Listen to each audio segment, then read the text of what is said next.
Hello, anybody and everybody who's watching. It's Anna, and I'm back today with another story time. Today's story is Christmas themed, so let me just put on my elf hat, and I can start reading How the Grinch Stole Christmas by Dr. Seuss.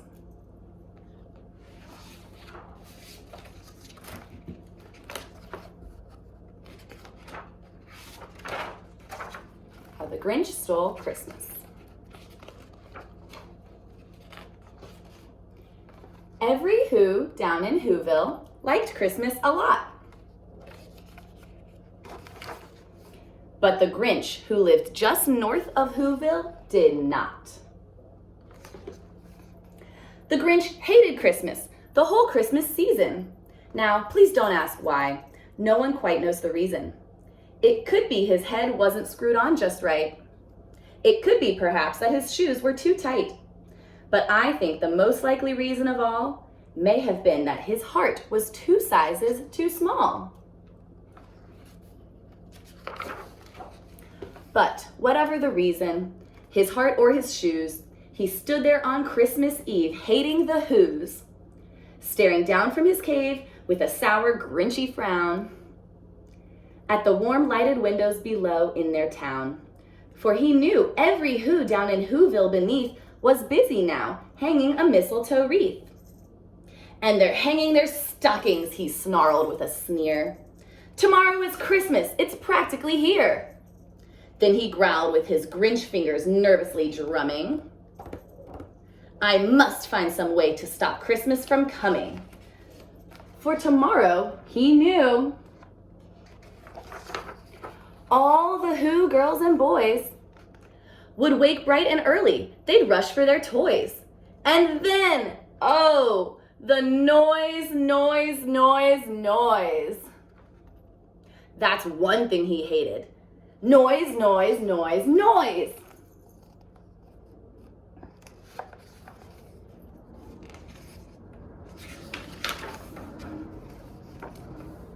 Then the Whos, young and old, would sit down to a feast. And they'd feast, and they'd feast. Feast, feast, feast. They would feast on Who pudding and rare Who roast beast, which was something the Grinch couldn't stand in the least.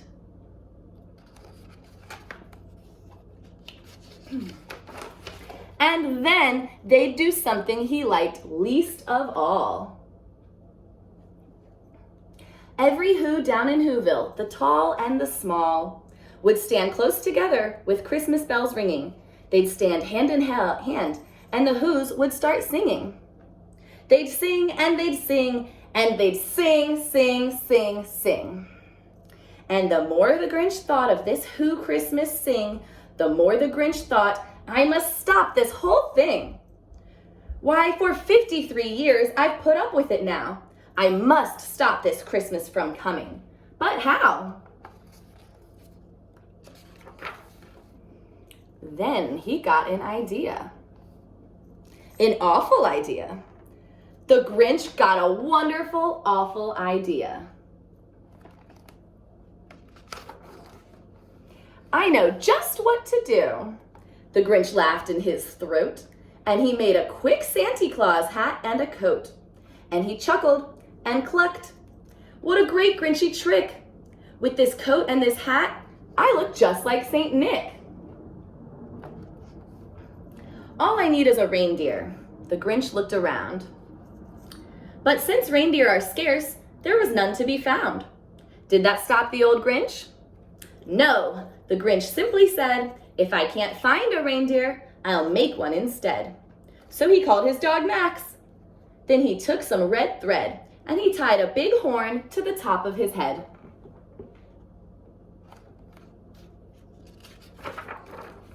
Then he loaded some bags and some old empty sacks on a ramshackle sleigh, and he hitched up old Max. Then the Grinch said, giddy up, and the sleigh started down toward the homes where the Whos lay a snooze in their town.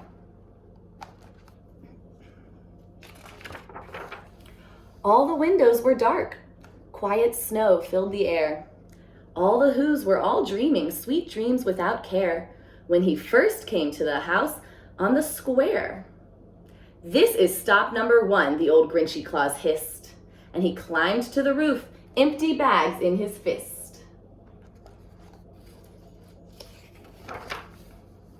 Then he slid down the chimney, a rather tight pinch. But if Santa could do it, then so could the Grinch.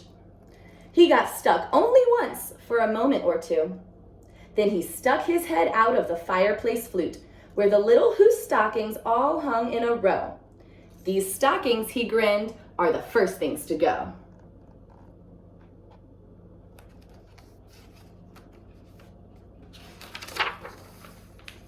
Then he slithered and slunk, with a smile most unpleasant, around the whole room, and he took every present. Pop guns and bicycles, roller skates, drums, checkerboards, tricycles, popcorn, and plums. And he stuffed them in bags. Then the Grinch very nimbly stuffed all the bags one by one up the chimbley.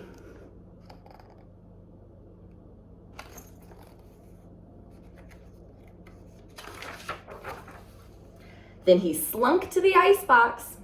He took the Who's feast. He took the Who pudding. He took the roast beast. He cleaned out that icebox as quick as a flash. Why, that Grinch even took their last can of Who hash.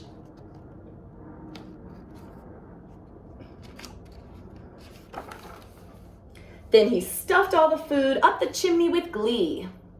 "And now," grinned the Grinch, "I will stuff up the tree."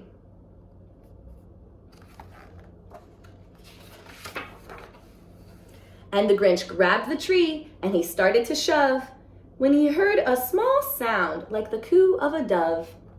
He turned around fast and he saw a small Who, little Cindy Lou Who was not more than 2.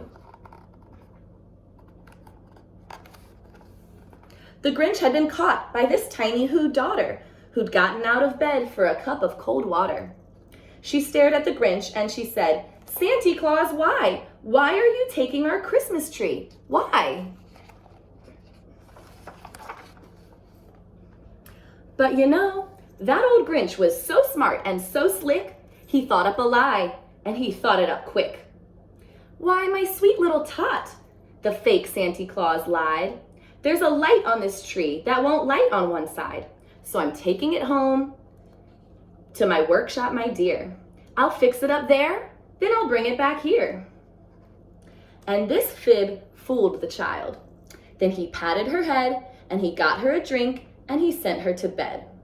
And when Cindy Lou Who went to bed with her cup, he went to the chimney and stuffed the tree up.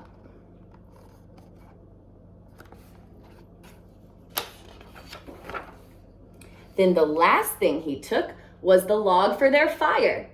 Then up went the chimney. He went up the chimney, himself the old liar. On their walls was left nothing but hooks and some wire. And the one speck of food that he left in the house was a crumb that was even too small for a mouse.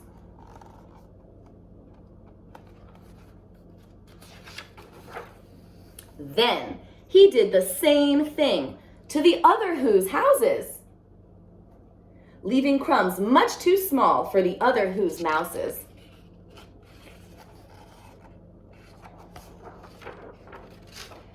It was 1/4 dawn, all the Who's still abed, all the Who's still a snooze, when he packed up his sled, packed it up with their presents, the ribbons, the wrappings, the tags and the tinsel, the trimmings, the trappings.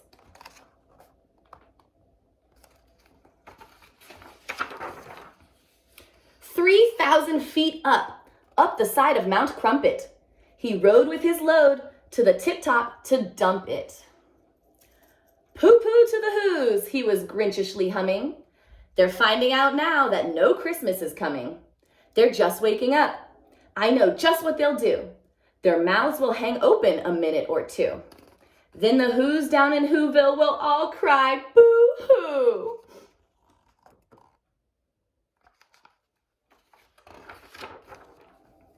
"That's a noise," grinned the Grinch, "that I simply must hear." So he paused, and the Grinch put his hand to his ear. And he did hear a sound rising over the snow. It started in low, then it started to grow.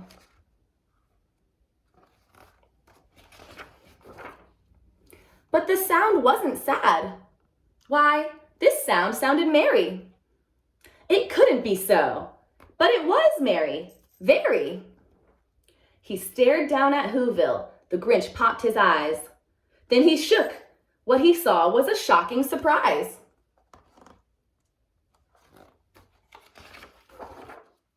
Every Who down in Whoville, the tall and the small, was singing without any presents at all. He hadn't stopped Christmas from coming. It came. Somehow or other, it came just the same. And the Grinch, with his Grinch feet ice cold in the snow, stood puzzling and puzzling. How could it be so? It came without ribbons. It came without tags. It came without packages, boxes, or bags. And he puzzled 3 hours till his puzzler was sore. Then the Grinch thought of something he hadn't before. Maybe Christmas, he thought, doesn't come from a store. Maybe Christmas, perhaps, means a little bit more.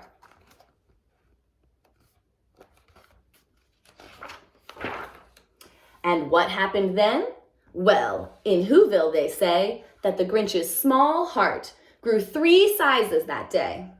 And the minute his heart didn't feel quite so tight, he whizzed with his load through the bright morning light, and he brought back the toys and the food for the feast.